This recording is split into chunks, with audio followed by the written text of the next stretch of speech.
George Orwell's father was involved in the opium trade from then British-controlled India to China. In other words, British gunboats and warships could force Chinese cities to buy and Chinese waterways to be open to the compulsory trade in opium made in India and other British possessions. In those days, the empire believed in the war for drugs, not the war on drugs. So not that small a difference in some ways.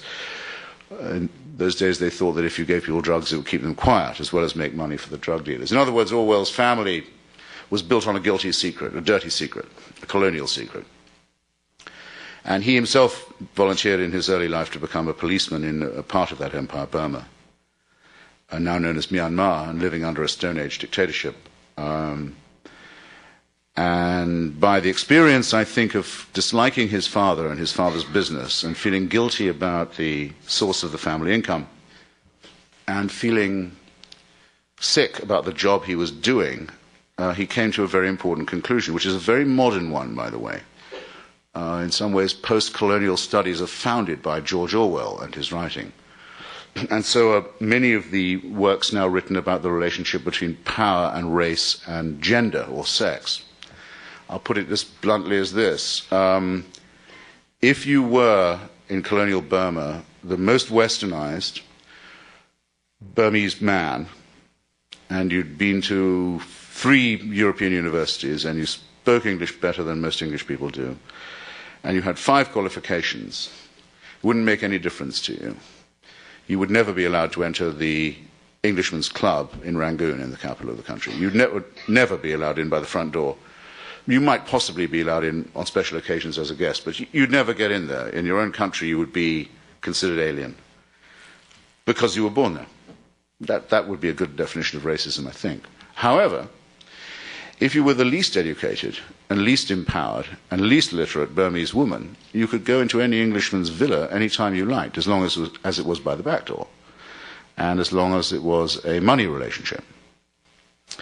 And in fact, in Orwell's first novel, Burmese Days, he writes about a policeman who is clearly based on himself, who has a live-in mistress and servant, who he has quite clearly bought from her family. He's not even renting her, he's bought her. She's in effect a slave. And it's my strong opinion, having studied this man's life and writing, that he threw up the job. We don't know why, he never said. He just resigned as a policeman and resigned from the colonial service and came home. But I think that he was very afraid that he would become part of the dirty secret himself, that he would either become a racist or a sadist or both by being in this situation, and wanted to repudiate this in himself. And by the way, I think that's an important point on its own, because many of you know what, as it were, the right opinion is to have on something, or what the liberal or decent view is to take on a topic, and would shudder from anyone who was a bigot. And so you should. And a lot of work went into creating a society where that choice was a fairly easy one to make.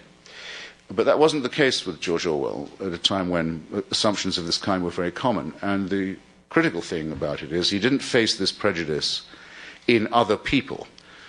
He wasn't a liberal humanitarian facing down policemen in Selma, Alabama, who had hoses and dogs on their side. He was facing that policeman in himself. He was wondering what it would be like to be that person, and decided he'd have to vanquish it within his own personality. And that, I submit, is often the harder of the struggles to undertake. And it's worth remembering how tough that used to be.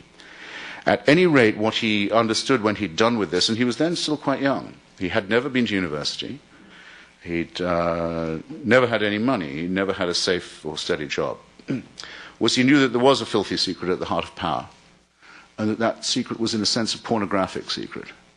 That some people don't even need the excuse to wield power. They won't even say, we're doing it for your own good, or to civilize your colony, or to save you from communism, or to save you from fascism, or to liberate you from capitalism, or anything of this kind. No, not even an excuse.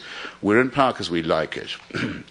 We're in power because we enjoy punishing people. We're in power because we enjoy owning people. We enjoy telling them what they can do. We enjoy telling them when we feel like having sex with them and when we don't. We do this for its own sake. The pornography element of power is a very important thing to understand. It's very common today among a number of dictators and despots.